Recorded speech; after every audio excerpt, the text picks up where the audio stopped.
Welcome to Tech Talk with Beanie. Get ready to dive into the future. What does the future actually look like? Is it sleek technology, endless convenience, and cities glowing in neon? Or is it surveillance, loneliness, body modification, corporate domination, and people slowly losing themselves in the systems that they thought would set them free? Because if you really want to understand futurism, not just as a visual style, but as a way of thinking about where humanity is headed, then you have to look at Japanese anime. And not just the obvious titles. Yes, we're talking about Akira. Yes, we're absolutely talking about Ghost in the Shell, but we also have to talk about Cowboy Bebop, which gave us one of the coolest, saddest, and most emotionally believable futures ever animated. We have to talk about Cyberpunk Edge Runners, which captured a world where technology doesn't liberate people nearly as much as it consumes them. And maybe most unexpectedly, we also have to talk about Berserk, especially the 1997 version, because even though it looks medieval on the surface, it may be one of the most powerful warnings ever animated about ambition, power, and the human cost of chasing a better future. One of the biggest reasons anime is so powerful when it comes to futurism is that it does not separate technology from humanity's darkest questions. A lot of science fiction asks, what will we invent next? Anime often asks, what happens to the soul after an invention arrives? That's a much more unsettling question, and it's a much more interesting one. Japanese anime has long been shaped by rapid modernization, urban density, economic instability, and generational anxiety, and the tension between tradition and acceleration. So when anime imagines the future, it rarely imagines a clean utopia. Instead, it gives us futures that feel lived in, compromised, dazzled, damaged, and deeply human. In anime, technology doesn't erase suffering, it often magnifies it. In Ghost in the Shell, cybernetic advancement raises unsettling questions about identity and consciousness. In Akira, urban futurism and state power spiral into chaos. In Neon Genesis Evangelion, advanced machinery and secret organizations don't create stability, they create emotional collapse. In Serial Experiments Lane, digital networks start to dissolve the boundaries between the real self and the construction self. In Cowboy Bebop, humanity makes it into space and still carries debt, regret, corruption, loneliness, and bad habits. In Cyberpunk Edge Runners, body enhancement and high technology do not make people freer. They make them more vulnerable to exploitation, addiction, violence, and erasure. That's anime futurism. The future arrives, and human pain comes with it. If there is one anime that captures stylish futurism without losing emotional depth, it's Cowboy Bebop. What makes Cowboy Bebop so brilliant is that it doesn't show us a shiny, perfect future. It shows us a future that already feels worn out. That is such an important distinction. The ships are functional, but beat up. The stations are full of life, but also grim. Space travel exists, but people are still broke.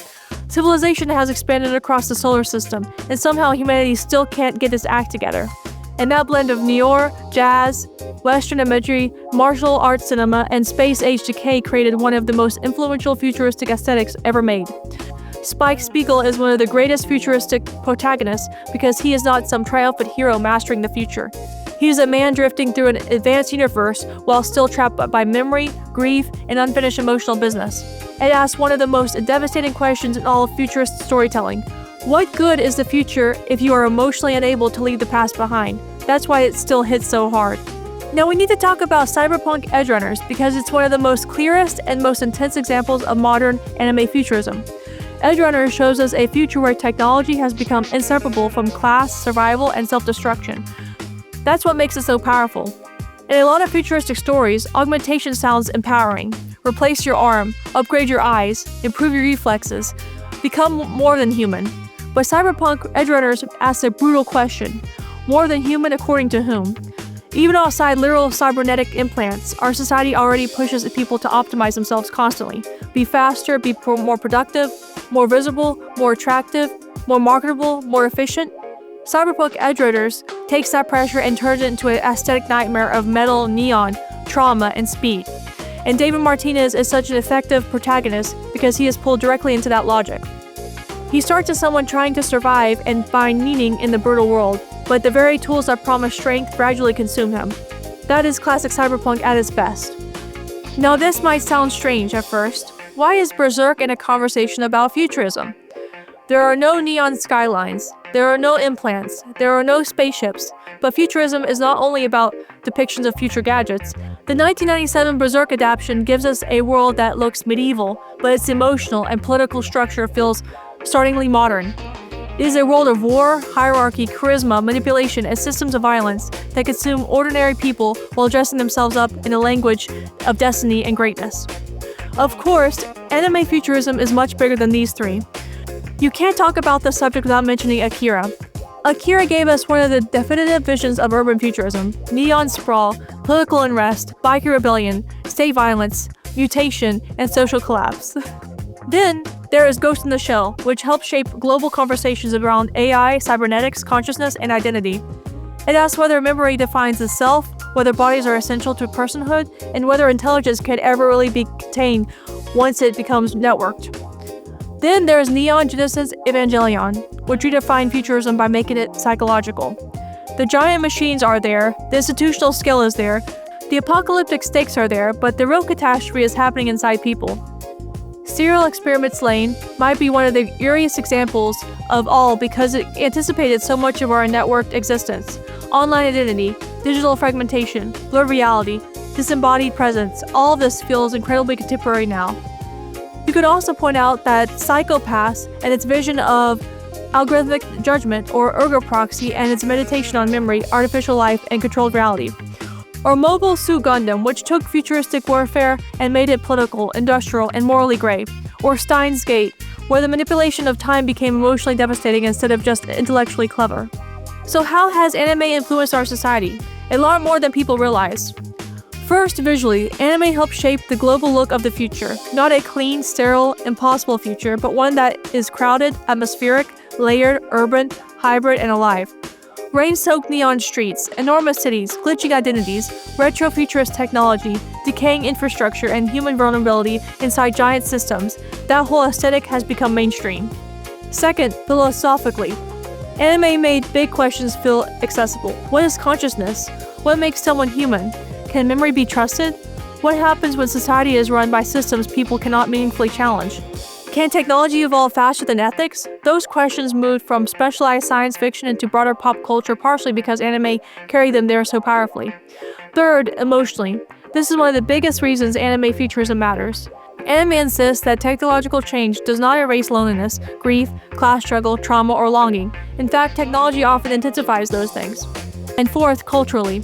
Anime's fingerprints are now everywhere. In movies, games, music, architecture, fashion, digital art, internet, culture, and even the language people use when talking about dystopia, AI, and modern life. The future, as imagined by contemporary culture, is deeply anime-shaped. That may be why anime remains one of the most powerful artistic languages for thinking about the future, because it understands that tomorrow is never just about technology. Tomorrow is about us. If you enjoyed this video, comment your favorite futuristic anime below and tell me which vision of the future feels the most believable to you. The lonely drift of Cowboy Bebop, the brutal chrome tragedy of Cyberpunk Edgerunners, or the dark ambition and catastrophic dreaming of Berserk. Because honestly, all three feel a little too real.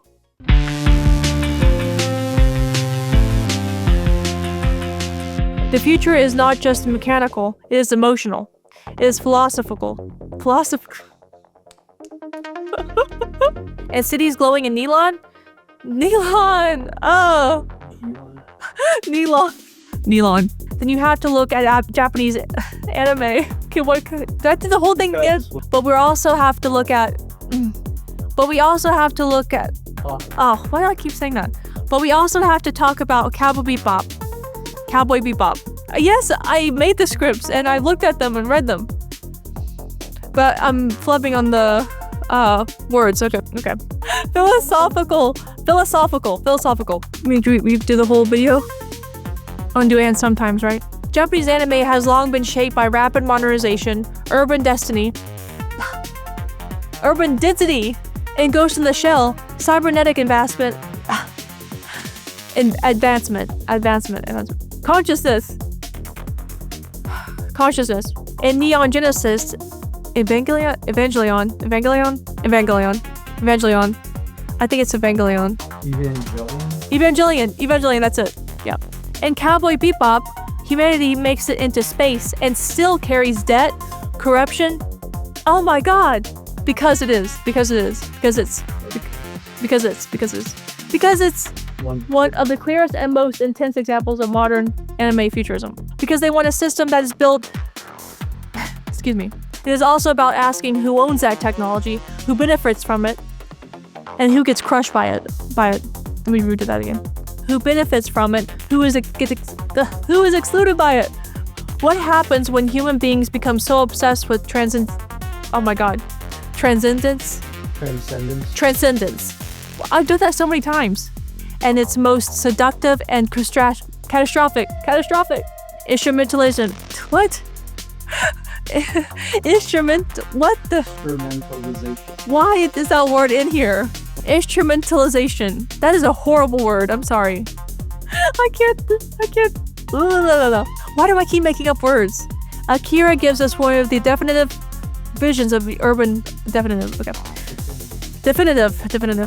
Apocalyptic. That emotional realism. Anime has repeatedly treated futurism not as just an excuse for a spectacle, but as a way of diagnosing civilization. Welfare. The apocalyptic stakes are there, but the real catastrophe. Thank you all so much for watching. We'll see you next time.